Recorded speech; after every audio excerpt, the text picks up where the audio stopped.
Hello, everybody. Can you hear me well? All right. My name is Yaron, and thank you for coming over. I have a small request.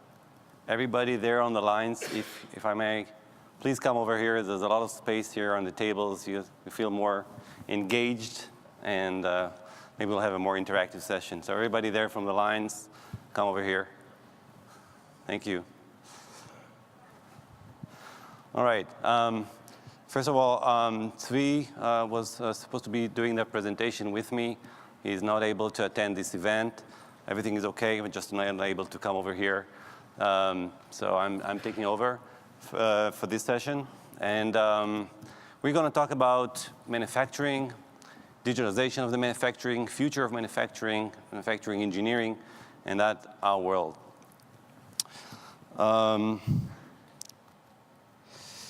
So this is something we all understand. We know that from our consumer world, from our daily work, our daily world. There is a lot of changes going on. We talked about it this morning.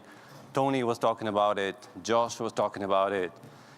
We're talking about innovation. We're talking about disruption. But really the essence, if you think about it, of these changes, radical changes, are not in the technology. It's in the business model. The actual thing that is happening is that the new entrants or changes that are happening to the markets are around business models. All of these cases that you see here is changing of business models. It's not changing technology. Web technology is there. Infrastructure is there. It's just how you build up that value chain, how you provide, how you capture the value, and how you deliver the value to their customers. So, it's funny, these are examples that we all know very well, but one of the poster boys of that is Netflix as well. And just a couple of months ago, I read that I think the last Blockbuster store was closed in Texas just a couple of months ago. So it's our world, and that's what we think about that. And we have to be careful that we'll think about, is that really just consumer? No, it's everywhere. And we see that in B2B, and we see that everywhere around us. And just another data point, think about the Fortune 500. We all read here and there about Fortune 500 turnover. You know that 50% of Fortune 500 are no longer there in a term of 20 years, not longer in the Fortune 500. Now, that's interesting. That's actually awesome statistics. But it's really more profound if you think that this is not just the last 20 years. If you just go back to the mid-50s of the previous century, all the way, all these shifts, every 20 years, you will see 50%, more or less, sometimes it's 40%, sometimes it's 60%, are really not there any longer. So all of us, part of the Fortune 500 companies, should be taking a very good look at that information and see what that means for us. One of the poster boys, I think, of industries that are doing or having radical changes is the automotive industry. We all see that. Part of that is consumers, but also, of course, the manufacturing part of us in the automotive industry companies. It's really a change that is beyond what we can fully understand. It's very hard even to imagine what's going to happen in the next 10, 20 years. What does it mean for us? What does it mean for manufacturers? For example, if you think about the lines of software in an autonomous car, it's mind-boggling. It's over 10 million lines of code, and it's more than the advanced Boeing 787. That is the kind of information we have here in autonomous cars. What about ride sharing? The younger generation is going into ride sharing. They don't want to own cars anymore, not as much. Even in Germany, one of the key countries for automotive, it's happening everywhere. This is really examples of trends and changes that we have to look at, and we have to understand what does it mean for us? What does it mean for manufacturing in this kind of world? So let's look at this clip for 2 minutes. It's a Hope you can see the, manufacturing can you hear the environment sound? with machines that talk to other machines, to robots, and your entire enterprise. It's an adaptive manufacturing system that can learn and share that knowledge with every element in its ecosystem, including people. It's revolutionary technologies like adaptive manufacturing, machines with smart sensors that collect information and feed it back, and advanced robotics that will transform both manufacturing and business. Greater efficiency, quality, and flexibility than ever before. Production systems that know their next move and adapt to changes on the fly. The key challenge facing today's manufacturer is to use this new level of intelligence and communication in real time, from idea through production, all the way to the customer with access to this information from anywhere, anytime. At Siemens, we call end-to-end interaction between the virtual and real worlds of production digitalization. And it's how we're helping manufacturers compete. Digitalization uses a digital twin to design the right product and the best way to make it. The digital twin is an exact virtual copy of your real product and manufacturing process. We figured out the best way to seamlessly unite design, planning, and production with software, machinery, tools, robots, and other key elements into a virtual model that performs exactly like the physical equivalent. The results? You reduce risk by ensuring every part is built on spec, on time, and on budget. You reduce bottlenecks and ensure process optimization. You can take on more complex projects that you would have previously been thought too risky or unprofitable. And finally, you increase flexibility with faster changes than ever before, in any plant, at any time. All of this to ensure you build the products your customers want, grow profits, and gain efficiency. At Siemens, we're building the future of manufacturing today.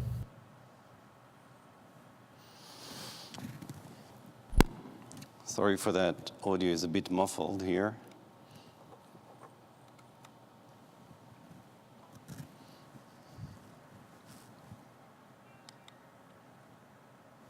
Okay, so this is really the future of manufacturing. We're really thinking ahead about what's going to happen and how we are going to anticipate those trends in manufacturing.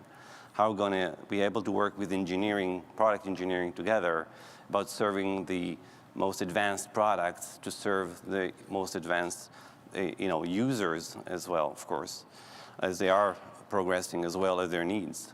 So this is a picture that all of us seen many times, and we now share that as our kind of landscape, right? This is where we are. This is where PL in general plays, Siemens PLM. It has many, it's really high level and abstract. It has virtual product. Product is so many aspects of product. Is it, the mechanical and electrical and automation, and all of that is part of the product. Production is another set of lines, fixtures, production systems, robots, conveyors, all of that. And that works together. These two circles here are really working together, product and production. We are reading all that information in from the real product to serve the virtual product, but also to serve how do we manufacture, what's really worked well for us in the production to get that result in the quality of the product at the end, the utilization, what's really in the manufacturing engineering, in the processes, in the methods, we need to adopt, to learn and optimize to serve better the product quality. So how does that change in my process here that I'm doing now is going to affect the end result at the end of the game at the actual user that is using the product? That's a very long chain in between. So that is what we're trying to achieve with this bus here that you see here, moving from the real product all the way. And it's a very rich bus because it has many disciplines and many pieces of information. We'll talk about some of that, but that's really what entails the digital twin. We really are extending beyond the traditional engineering world. We are not thinking just engineering anymore. We're not just thinking, hey, we're just planning virtual world. No, we're thinking This is the landscape. Where do we play in that? And if I just would circle that for you, this is where manufacturing engineering plays. We're right at the heart of this entire bus of information going from left to right and from right to left. We're not standalone. We're not an island. We cannot be an island. We have to think in an integrative way. And all of that is supported by the digital innovation platform. That's a key thing in order to be able to enable that kind of flow of information, seamless information flow. And we'll show during this deck, during the presentation, a few examples of how that works and what does it mean. But it's very important for us to understand that digital twin is really an extension of the life cycle. So when we think about our customers, we think about manufacturers, we think about their pain points. There's so many different ways, right, to look at that picture. But this is just one typical one. We think about manufacturing engineering. It's a job to be done about how do I plan my process of the product, how do I build the production system eventually to create the best product in a certain time, a certain effort, resources, and so on. Right, clearly there are efficiencies to be addressed at the engineering level. Yes, I can save time if I can use better tools. I'm wasting engineering hours. It could be very costly. But that's one way to look at that, an important one. That's why we have better tools to serve the users to do work and save time. But that's not enough. The result of that engineering work, the quality of that, the accuracy of that work has much bigger ramifications downstream. If my information is not accurate as an engineer, then I could be creating a whole lot of mess at the end of the game, at the end of the production line. And if I'm not up to date on that, or if I am coming from one discipline, right? I'm working as a layout engineering or a fixture or a simulation or any one of them. If I'm not sharing information, if I'm not aligned on that information, I'm not getting the up-to-date information, I'm already missing something. Eventually, engineering, creating products, is just about informations and decision. Just that, simple. Simple world, right? Information, decisions. But that's what we are lacking sometimes. And our customers feel that, and we feel that with them. We're trying to help with that. We're trying to say, okay, what do we do about it? How do we create that information flow? How do we create it more seamlessly? How do we move from just silo expertise of disciplines to something that has potential to collaborate and better? So expertise is valued. That's what we like. We all are experts. We know our domain very well.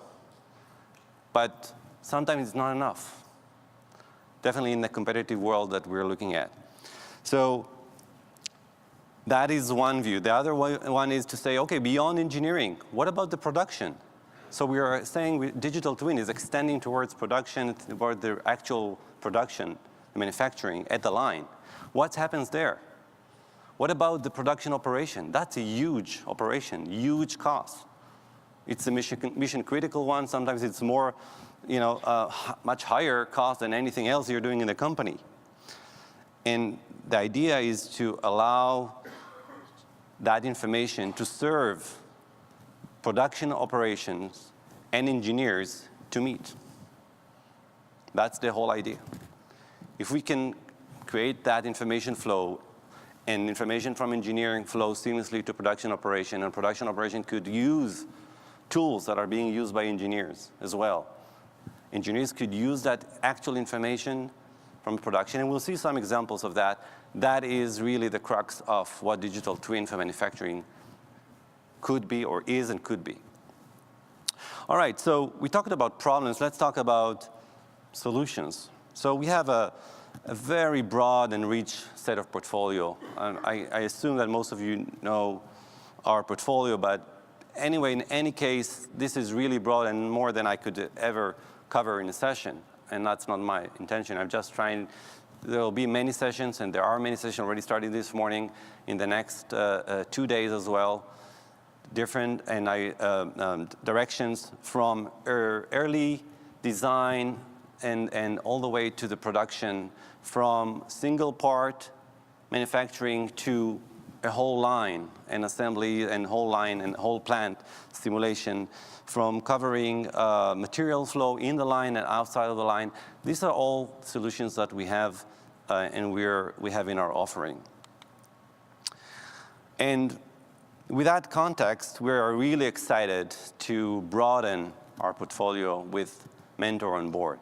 This is really adding to our capabilities, in particular, to the breadth of our capability, in particular now for digital manufacturing. We are working on integrated set of solutions with the manufacturing part of Mentor and trying to create something that really bridges together and extends beyond whatever we were covering, so including PCBs and PCB manufacturing specifically as the first target. Now, we talked about the breadth, but really it's eventually about industries and industry solutions, because every industry has particular needs. And that's something that, of course, we are challenged with on one hand, but also requires that continuous dialogue with our customers. We are trying to come up with something that really out-of-the-box products, but you cannot serve everybody with one-size-fits-all in what we understand as manufacturing. For example, if you think about aircraft OEMs, right?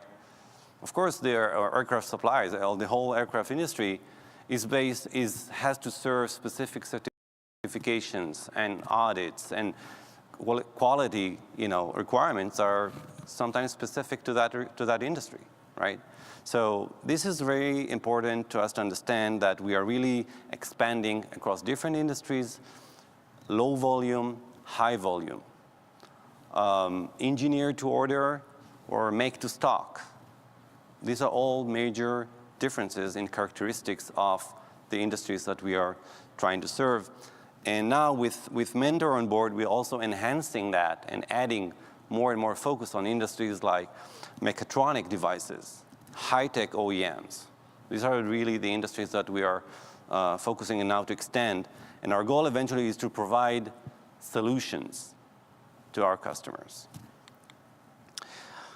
So, I mentioned a few of the pain points before, and I'm reflecting on that. So we'll see some examples of what do we do about it, and what are we trying to say. So one technology that allows us to do that is scanning, right? We're doing laser scanning point clouds, and that technology basically allows us to capture the actual plant, the actual line, what's really happening there. And what we're doing with that is we're able basically to mesh up that information, digitized information, with our virtual world. And we create any kind of different blend of that to serve specific answers, specific insights sometimes, but specific answers for key questions. For example, if you're thinking about what elements of the current line can be reused for the next program? How do I know that? What's really in the current line? Do I know that for sure? Of course, you have multiple plants, that will be even more difficult. And do we have enough floor space in our plant to add here and extend this system, or add a conveyor, or add another station to the equipment that we need to increase capacity? What about the changes that I've done, okay? Are they implemented? All of that are key questions for me, right, as a manufacturing engineer trying to do my job, and I'm not sure about it. Here is where I'm using that technology and to be able to say, okay, if I can mash up what is actual and what is virtual and what I'm trying to do and help answer this question, that's nice, that's good. So another interesting one is this one. I like this clip here because it really takes a few seconds to understand really what's virtual and what's real or actual there. It's actually a blend of scanned information and virtual completely virtual, and it's a complete line of one of our customers that implemented that. So that's really fascinating to see that clip and to look at that. It really allows us to think about the opportunities, and there are really endless opportunities around what to do with that kind of information. So we're thinking, okay, that's an example that's about the line, but what about questions are outside of the line? If you're thinking about material flow, for example, bottlenecks, resource balancing, shifts, all of that is something I'm interested in understanding as a manufacturer, a manufacturing engineer. Even questions like energy consumption for my plant are interesting or important for some of our customers. So initially we use simulation tools to find what's really optimal for the plant based on our ideas and our information about the product mix, about what we think would be the market needs, the sales mix, and so on. But life is different as we know it, and that could be that the actual plant that we built 2 years down the road is really behaving differently. Maybe the trends are different.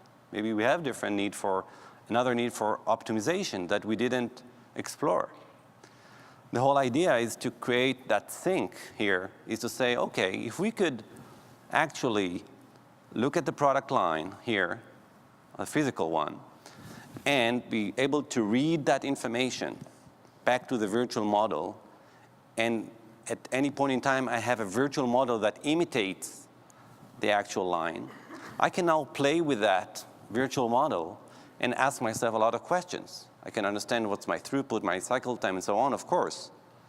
Just reading what's happening, of course, analyzing what's happening, that's analysis. But what about what if questions? Or if I if I have sub-optimization case, if I'm not meeting my KPIs, my throughput of the line is not good enough, right? What do I need to adjust? Do I add a shift, add 2 people here, add another station, add another buffer? All of that are options you have to play with in real life. When we go there and talk to plant operation and plant managers and so on, they're experimenting really with real production. They're trying, but they don't know really what's going to happen. They have an idea, right? But they have to experiment, and that takes time. Sometimes it's not helping, you just wasted more time. So all of that is something that use of a virtual model could be very, very beneficial for them to be able to run production operation better and to serve that optimization. So that's another example of digital twin and creating that link between virtual and production. Another one is automation. We developed a very tight link through our robotics simulation engineering, through work with automation engineering, and also the automation controllers, the PLC programming. And basically, we are able to create a situation right now, and this is very unique to Siemens, of course. Siemens has a very unique positioning because we have all. We have the software and the hardware across this chain of automation, and basically we are able to create any blend of virtual and hardware elements. So you can have a complete software in the loop kind of virtual assessment and simulation, like you see here, or you can have just the robotics part working with actual physical elements, or vice versa, or any other combination. So that's really opens up a lot of opportunities and basically allows you to commission gradually your line, your changes, whatever you're doing in the automation world. Now with Mentor on board, there is another way to look at digital twin and the extension of that. This is where we're looking at the PCB assembly line, and Oren and Manor talked about it this morning in this session. We are really showing how the SMT line, the production, could be monitored and analyzed, and basically serving, again, to analyze what really is optimal or non-optimal, and how do you analyze that back, compare that to your process prep, to your process prep as the mentor solution for the SMT assembly. And that really covers beyond what we have covered so far in manufacturing engineering, really extending towards the PCB assemblies lines, and creates more opportunities for mechatronic manufacturers. Those manufacturers, that have mechanical assemblies and electrical assemblies, and of course devices that have both, right? This is where it serves you guys, you and your suppliers, as it may fit. So the idea is eventually that there is an extension of digital twin to the multiple disciplines within a product. And eventually, if you're talking about different disciplines, you're talking about the digital twin of production systems, it's really interesting how this all needs to be combined. There's a lot of information coming eventually. If I'm thinking about production line, I can monitor the pumps, the motors, the electrical elements, the HVAC, and whatever, everything you can monitor, right? So how do I do all of that and make sense out of that? It's really interesting question. One of the elements you need to, first of all, is to create a hub of information. Sometimes, and we use MindSphere for that as a hub, but you also may want to have one way to visualize all of that information, to have a nice access to it in order to create those insights. So one of that is that solution of ours, Insight, that allows you basically to collaborate and work on that information coming from those different information disciplines and find out what are the key things that you need to look at. And maybe you'll find more insights into that. So think about it as something that allows you to find insights and allows you to get access to all of that information. Now, we talked a lot now about digital twin. We talked a lot about the extension of digital twin. We talked about the context of lines and production system, but really, it all starts with a part, single part. And this is really where we are, that's the crux of our portfolio, is single part manufacturing. And we are really having, of course, a broad set of capabilities around part manufacturing, from DFM through DNC, from 3X milling to 5X milling, turning, hole making. All of that is really a very large set of capabilities that we have, specific applications as well, like turbo machinery and so on. And all of that information is managed in our backbone, digital innovation platform, in Teamcenter. And that allows us basically to create that seamless flow of information end-to-end for part manufacturing.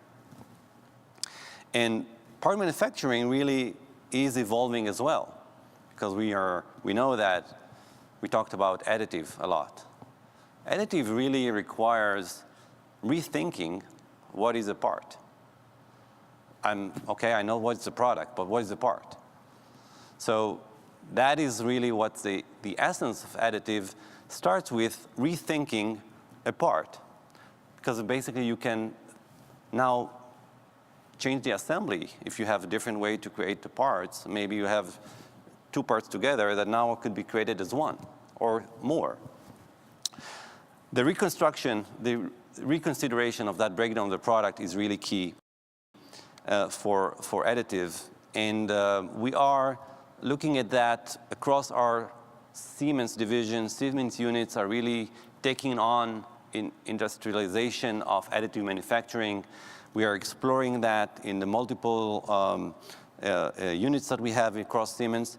And one of the poster boys is that product that maybe some of you already seen.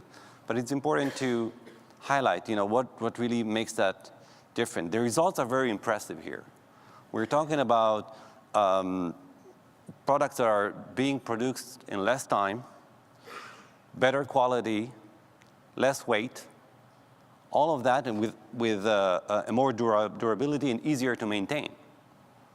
That's amazing, of course. That's one of the poster boys of additive. But the idea of really looking at this number from 13 parts to 1 part, okay, and the lead time that we're talking about here from 26 weeks to 3 weeks, really is the crux of what is transforming the manufacturing engineering process. And what is a part now is different. So the whole idea is to rethink about manufacturing as part of design and manufacturing are now rethinking together how to create that end product eventually. So we believe that additive in general has a huge potential, and it will capture over time a significant share of the manufacturing industrialized market. Now, I don't have the crystal balls, maybe some of you do. I don't know how long that will take and how much of that market share, but it will happen. And we're seeing that just the early adoption of that. We see that and we want to accelerate that. We truly believe as Siemens in the vision of that direction. To that extent, we recently announced the Siemens Additive Manufacturing Network. This is basically a SaaS solution that has an interesting business model with it. And we talked about business models as an idea of how to make a difference.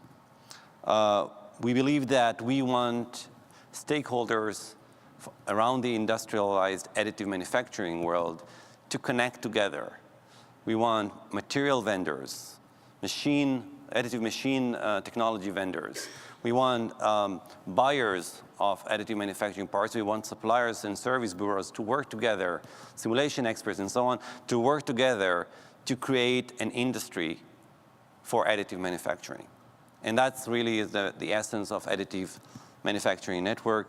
And we are trying to be the facilitator of that with this model of collaboration. It's a platform for partners as well. We do provide as Siemens some of the services around it, but really it's an open platform for partners, machine vendors, as you see here, and others, to really work with us and provide their services and to put the oil into the engine of the industrialized additive manufacturing market. And one of the interesting poster boys here is Hack Road. I think it will be covered in one of the sessions tomorrow or day after in the business process by Aaron.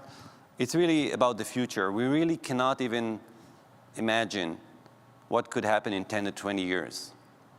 Again, it could be either crystal ball holders or Hollywood movie producers that could imagine that. And we'll see how this goes with that example of Hack Road, this new additive manufacturing car. So let's look at another example of what does it mean to think differently about business models and how cloud helps us in that respect. Cloud is an old technology. It's there. It's for many years.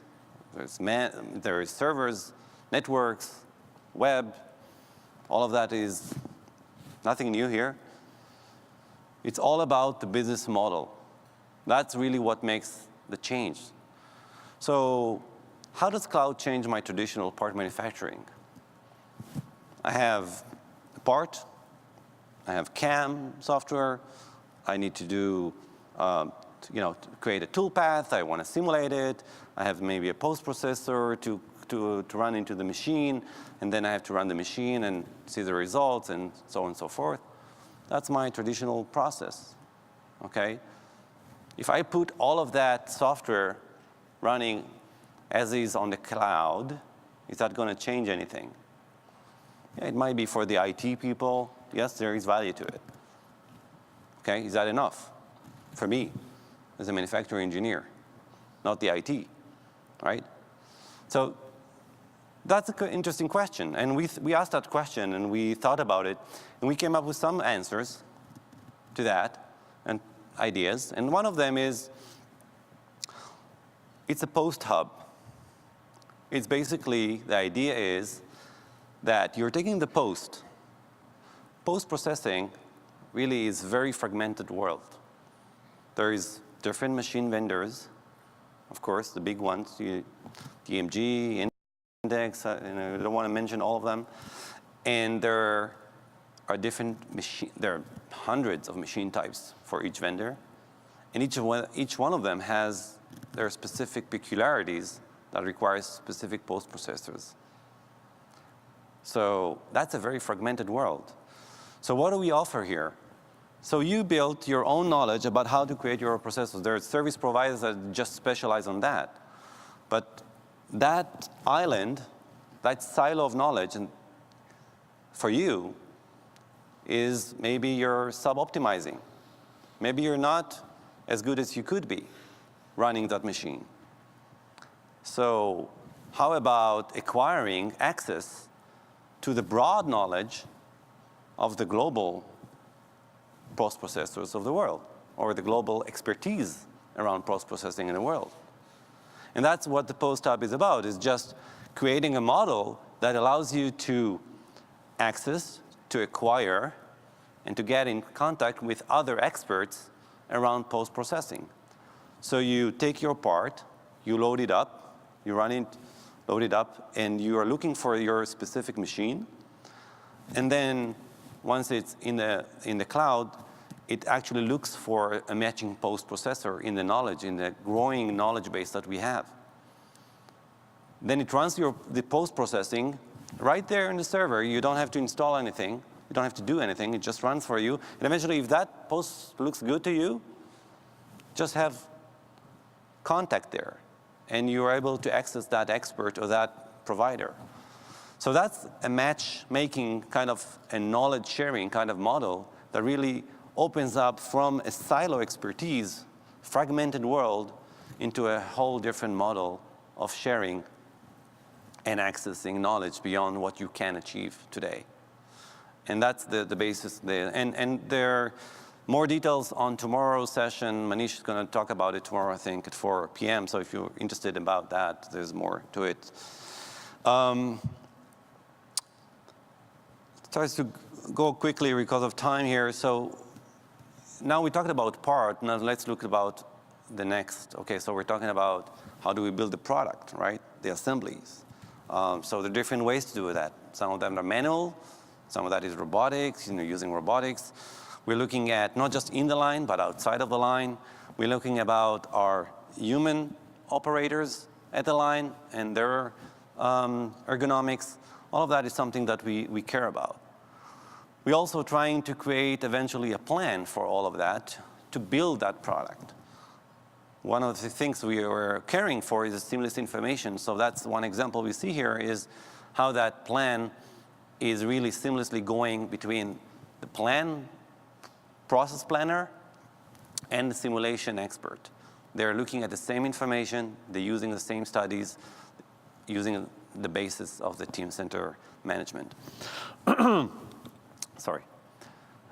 Another example that is really about innovation and growing more and more, we see that already in some of our customers, is the collaboration between human and robots at the line, at building. This is an example of Powertrain. It's no longer just those little arms that you see here and there. It's really the big robots now that are more, all are augmented with sensors. They have self-regulation and control, and they are working side by side with humans. They are not fenced anymore.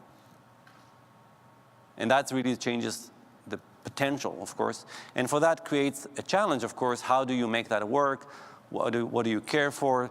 So all about risk assessment, simulation of that is really key question for you to answer. And we are trying to help that with some of our solutions to create that collaborative environment. Another interesting aspect is use of augmented reality. Again, a session will be done on that tomorrow morning, I believe, by Iran in our innovation lab. But really, the augmented reality potential is huge. What can you do with that? There's a lot of people that are exploring that. One of the things we looked at is how do we help the work instruction, the operator at the line. And that operator is trying to fit a certain part. He needs to know, is that the right part? Okay.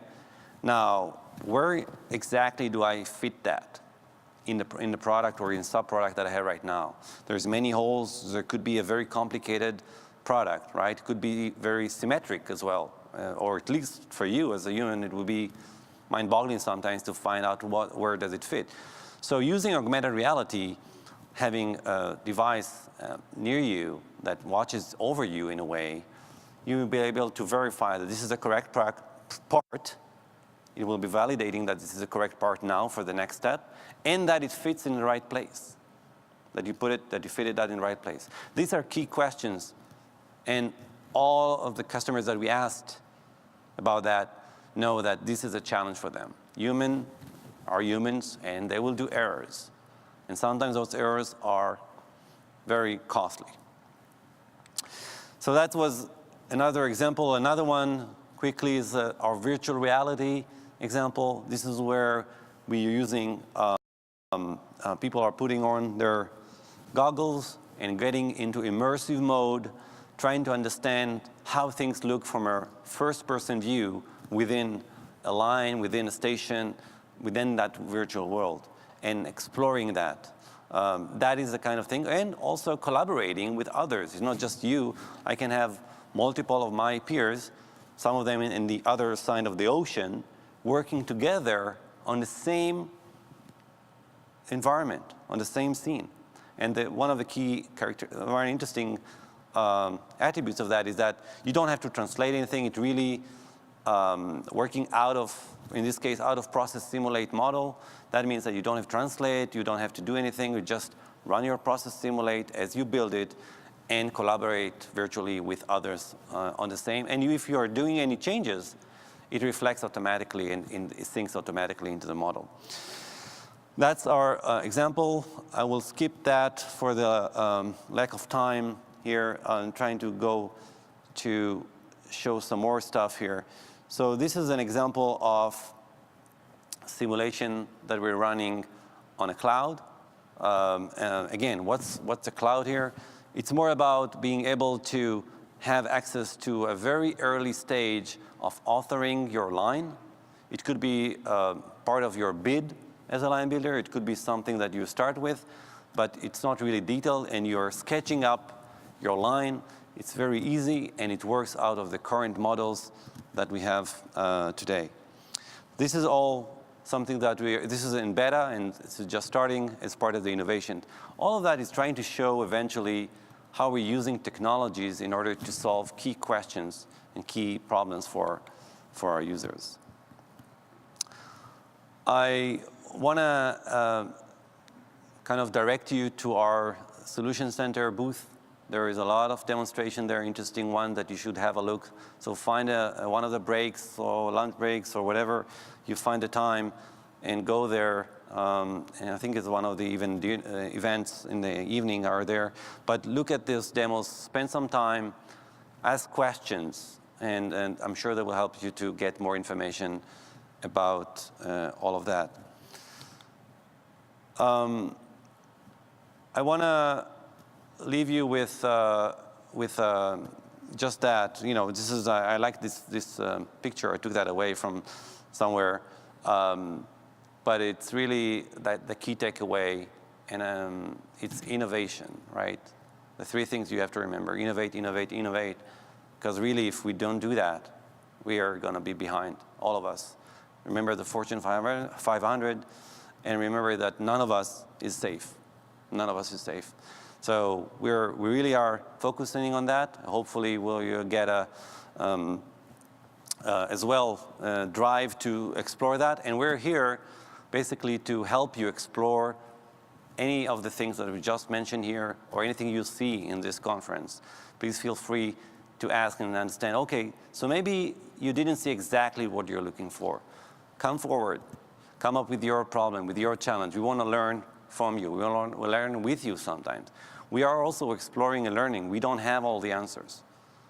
We don't know everything. We are not manufacturers. You are manufacturers in your industry. You know a lot of the problems much better than we do. We'll help you, hopefully, to address some of these and remedy or alleviate some of the pain around it. But It's working together, and we're looking for those opportunities to work with you. So think about this and take it forward. And I'm leaving time for interaction and for questions. I'm hopeful that you have some for me. So please, any questions or anything you just seen here or anything that you want to ask, feel free.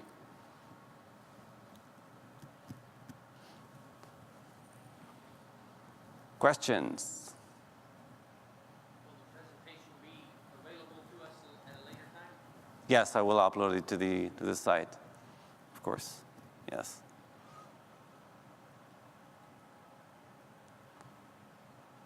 Yes.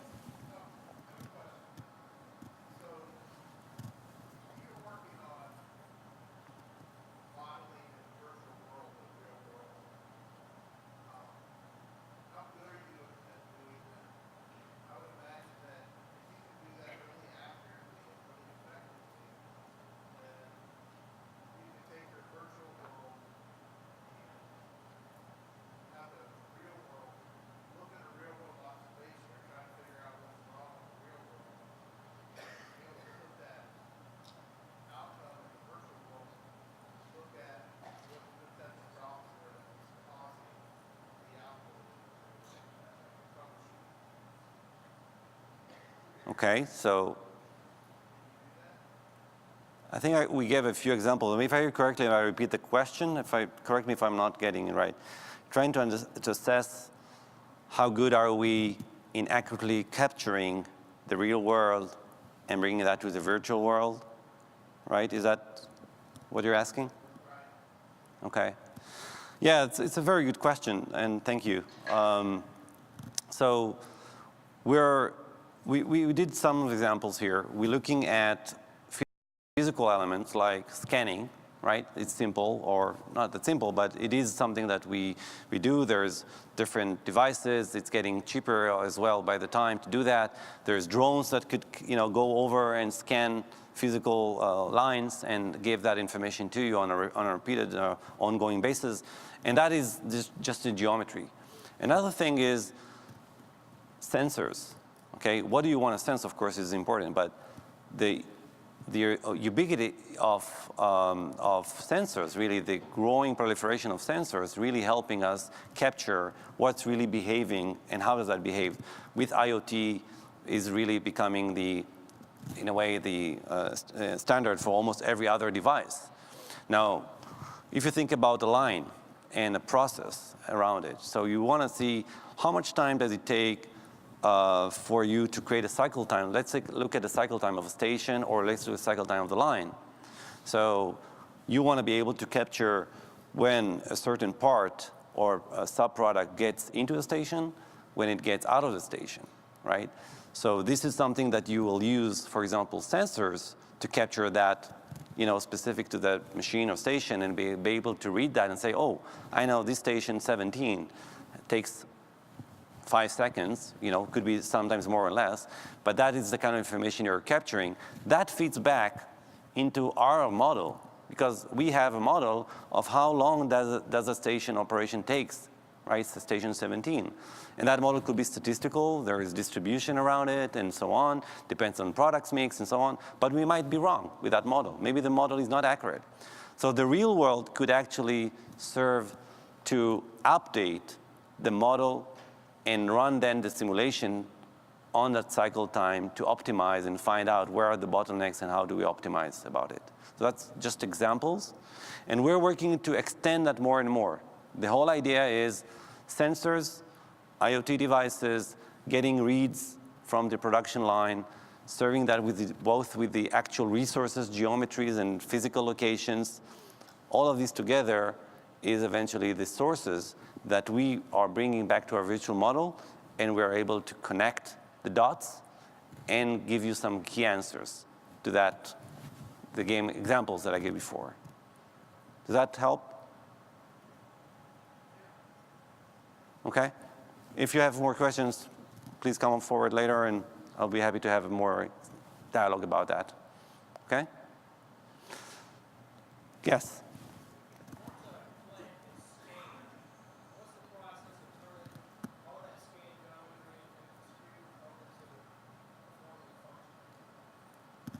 not sure I got the question. What I'm getting, what was the first? Okay.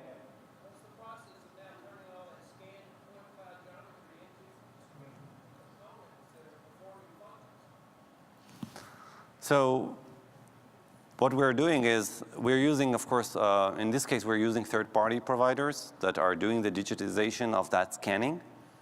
We're reading that already in a digital format, and we have a way to mesh it up to put that in the right location with our virtual world.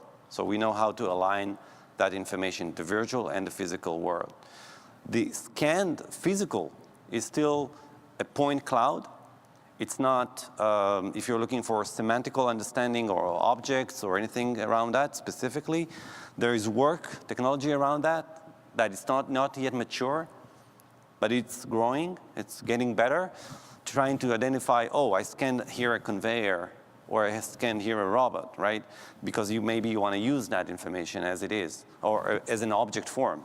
Right now, it's more of a geometry and physical elements that are being meshed up and being able to serve for more of a physical questions about clashes or about anything that you want to ask about, have I have enough space, and all of that questions that you might on a physical level.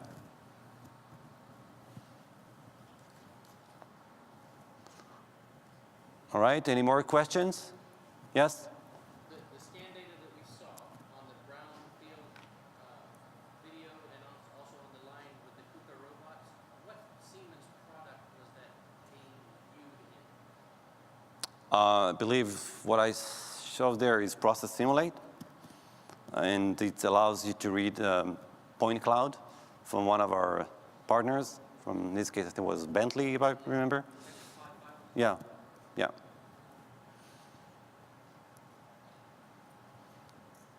Okay, any more questions? All right. Guys, thank you very much. And if you have any more, I will be around, of course, for further questions. Thank you very much.